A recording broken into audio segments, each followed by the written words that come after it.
Et à présent, mesdames et messieurs, pour aborder ce sujet, nous avons le plaisir d'accueillir au bout du fil Dr Raouf Ghafar, qui est expert en économie. Bonjour, Dr Raouf. Bonjour.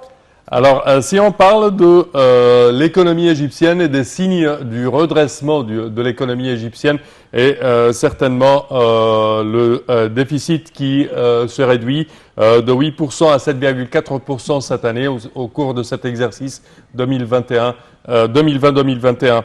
Alors, comment voyez-vous ces signes? Très positif. Et ça, c'est simplement le résultat d'un effort très grand, une étude très profonde. Et si on retourne quelques années, on voit qu'on a commencé par des projets d'infrastructure qui représentent la base de tout développement. Et même avant l'infrastructure, peut-être en même temps, c'était un des dossiers très importants pour notre président et notre administration. C'est établir paix et sécurité sur le territoire égyptien, confrontation avec les terroristes qui s'est terminé très positivement, et puis infrastructure, et puis encore une fois, on a abouti à des résultats assez importants. Et notre taux a dépassé les 6 et 7%. Même quand le Covid nous a attaqués, comme tout le monde d'ailleurs, nous avons pu, grâce à ces efforts et à cette stabilité, aux projets, méga-projets, infrastructures, nous avons pu conserver notre taux de croissance à plus positif, de 3%, ce qui est un miracle par rapport à tout le monde. Et on a pu justement conserver une balance assez délicate entre le travail d'un côté et le confinement de l'autre. Donc ça, ce sont des pilars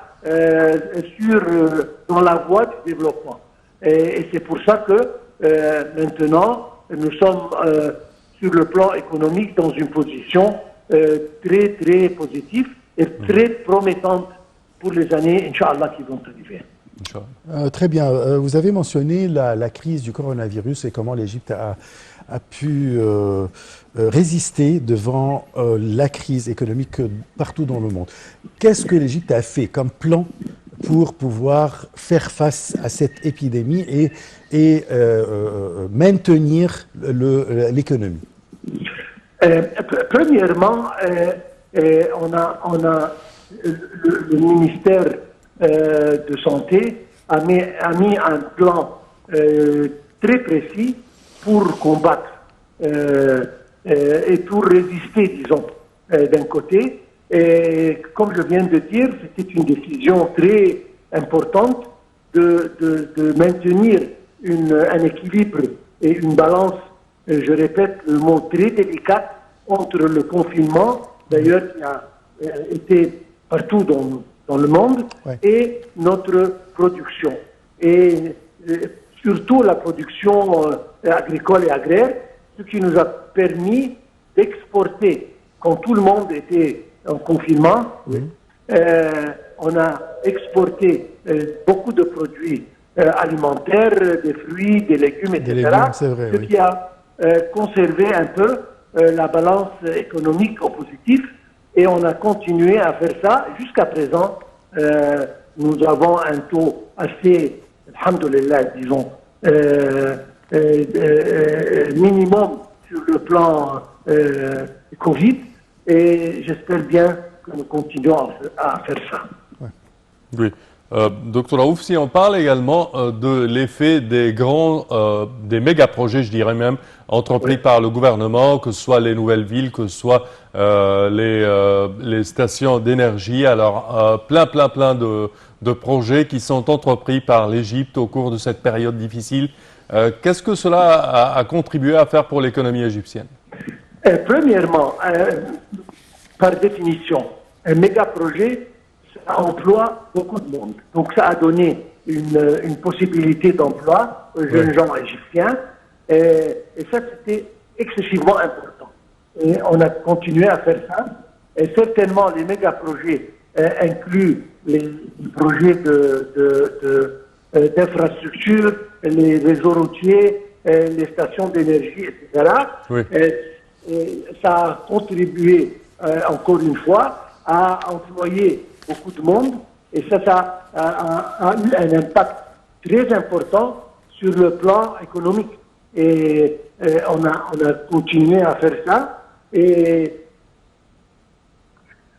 je pense que ça, c'était une des choses très importantes vis-à-vis de l'économie égyptienne. Employer beaucoup de monde et choisir les méga-projets qui aident directement dans le développement. Et ça, c'était une des choses importantes qui ont été faites pour conserver le taux de développement d'une manière très positive. Docteur Raouf Ghaffar, l'Égypte se dirige avec toute force vers ce qu'on appelle l'économie verte. Alors, expliquez-nous où on est concernant ce sujet et comment on va réaliser vraiment des projets ou bien des projets verts. Premièrement, le monde devient de plus en plus conscient à propos de l'environnement. Oui. Et ça représente un souci important pour le monde entier. Oui. Et l'Égypte fait partie du monde. Donc, toutes les conceptions du gouvernement, de l'administration, du président se dirigent vers ça. Ils établissent les projets qui visent à l'économie verte. Donc, on utilise, disons, les énergies propres,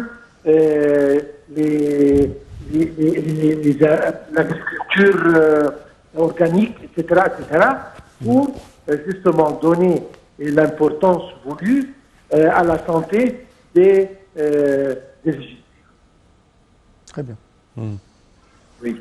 Parfait. Dernière question, si on parle de comment voyez-vous l'avenir économique de l'Égypte, quels sont les grands traits de cet avenir? Je vois un avenir très promettant, très positif. Comme je dis, on pense devant. On a l'Égypte non seulement 2030, mais on commence maintenant à regarder ailleurs, plus loin. Et nous avons des idées pour 2040, 2050 peut-être. Mais en principe, non seulement qu'on a des projets et des idées promettantes et positives, mais justement, on les exécute avec une précision vraiment excellente. Donc, moi, je vois du progrès, je vois un avenir excellent pour l'économie égyptienne, Inch'Allah. Inch'Allah, Inch'Allah. Mille merci, Dr Raouf Ghaffar. Nous tenons à vous remercier de vos explications. Merci à vous. Chers téléspectateurs, malheureusement, notre temps arrive à bout. Je tiens à vous remercier. Je tiens également à remercier ma collègue Ashraf, mon collègue. Merci. Vous avez l'habitude d'avoir une collègue, c'est la première fois qu'on travaille ensemble depuis des années. Oui. Je te remercie, Issem. Je vous remercie. On se donne un rendez-vous demain avec une nouvelle édition de Bonjour l'Égypte. Passez une excellente journée. Au revoir.